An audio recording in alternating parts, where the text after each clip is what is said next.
Tonight on Connecticut's news station, Meriden city manager is out of the role. Why residents there are calling out the city council tonight. Just hours from now, voters will head to the polls, and in Bridgeport, the race for mayor has been overshadowed by ballot controversy. But there's an election tomorrow, and the other candidates are trying to get their messages heard. UConn men's basketball carries on their winning streak in their first game of the season. We'll catch up with all the excitement at Gamble Pavilion tonight.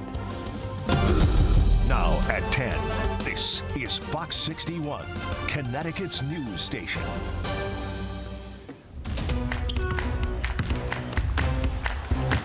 The UConn men's basketball started their season strong with a win in the opener tonight. Thanks for joining us for the Fox 61 News at 10. I'm Brent Harden. And I'm Sarah Sanchez. Let's check in with Fox 61 Sports Director Jonah Carr for all the excitement leading up to the first game. Hi, Jonah. Hi, Sarah. Nothing like a win at home to jumpstart the brand new season. A 95-52 victory for UConn men's basketball over Northern Arizona here at Gamble Pavilion. And boy, was this place rocking. Probably because the fans got the best possible lead into a game you can get. The unveiling of the 2023 National Championship banner. And it's taking its place next to the other four. A pregame ceremony to honor the national champs ahead of tip-off, complete with video messages from players on last year's team who have moved on from stores. Every time we look up at those banners, that's always going to be something that you're proud of, and you're a shoot around, you look up there. I mean, it's something you're never going to forget about. But we've been working so hard since June to get this team ready to play. No one's really thinking about that, but that was cool. I got emotional, when I saw Dama and Andre and Jordan up there. I almost felt like senior night a little bit. You know, I've been fortunate enough to coach in a lot of electric environments, and this is by far the best one. I shouldn't say by far, but it is the best one. The student section's there, over an hour before the game, and the crowd was into it. So I think we get a lot out of it, and I think UConn's gonna be really, really good. Big East is a fist fight every night, so we'll be rooting for them now since we played them. A great ceremony to kick off the new year, and Gamble Pavilion was packed to the max. 10,299 people here tonight. That's a new Gamble attendance record. A fun night, complete with a win, and we'll have highlights from tonight's game against Northern Arizona coming your way later in the show. Live from stores, Jonah Carp, Fox 61, Connecticut's news station. All right, Jonah, thank you. Good to get started on a winning note. Absolutely. All right, time now for a first check of the weather. And if you like the mild temperatures, soak it in tomorrow. Yeah, I was getting my daughter ready for school tomorrow, picking out her outfit. I went, whoa, let's hold off on some of the sweatshirts, right, Rachel? Because tomorrow's gearing up to be actually kind of nice. Temperatures will climb into the mid and even upper 60s as we head through the afternoon tomorrow. But as Brent said, enjoy while it lasts, because it is one and done, with much colder air to follow for the middle and end of the week. For now, though, we have a few showers that we're tracking, and some of these will be with us overnight and into daybreak heading into your election day. But after a wet start to the day, the showers are out of here. So here's a look at them starting to approach Connecticut as we speak. And again, we'll see those overnight into early tomorrow morning. Overnight lows will be in the 40s, but notice the temperature actually climbs a little bit as we head towards daybreak tomorrow. So for your election day, a chance for a lingering morning shower in spots. Temperatures beginning around 50 degrees. But after 8-9 o'clock, we are dry. Clouds are slowly breaking for sunshine, and temperatures will take off, climbing into the mid to upper 60s. But heading through the afternoon, the winds will start to pick up. Those winds will be ushering in those cooler changes for us by Wednesday, Thursday, Friday. So you will notice not only is it warm, but it is windy. Around the time the polls are closing, the weather is quiet, so nothing to keep anybody from getting out to the polls to vote tomorrow. We're going to talk about those cooler changes, maybe even a few wet snowflakes for parts of the state later in the forecast coming up. Thank you, Rachel. New details tonight after a woman's body was found behind a commercial building. Police are calling the death suspicious. Bridgeport police have identified the woman as 37-year-old Rakita Baker. On Friday, police responded to Stratford Avenue. They found Baker's body near a dumpster in a parking lot. The cause of death is still under investigation. An arrest has been made months after a deadly hit and run. Bridgeport police arrested 40-year-old Solomon Valentine for a domestic disturbance and connected him to that hit and run.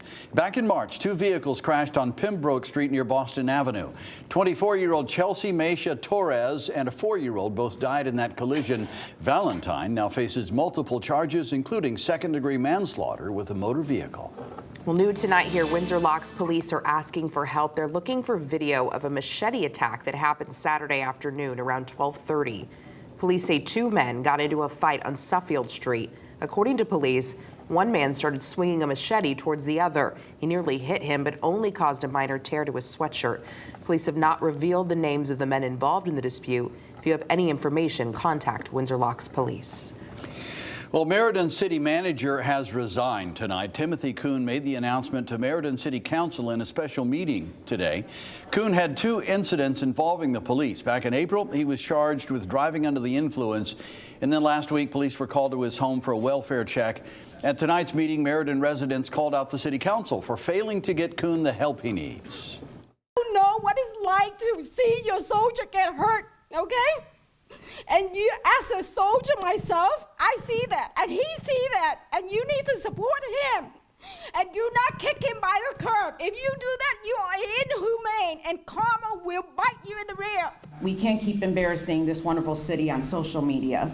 We need to hold people accountable, and it starts with City Council. And I also hope and pray that Mr. Kuhn gets the help that he needs.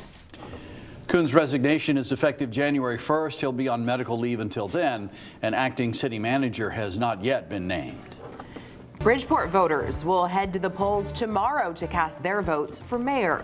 You've heard about candidates Joe Ganim and John Gomes, but they aren't the only names on the ballot. Now today, Fox 61's Matt Caron caught up with some of the other candidates as they try to break through with their message following a confusing and contentious primary race.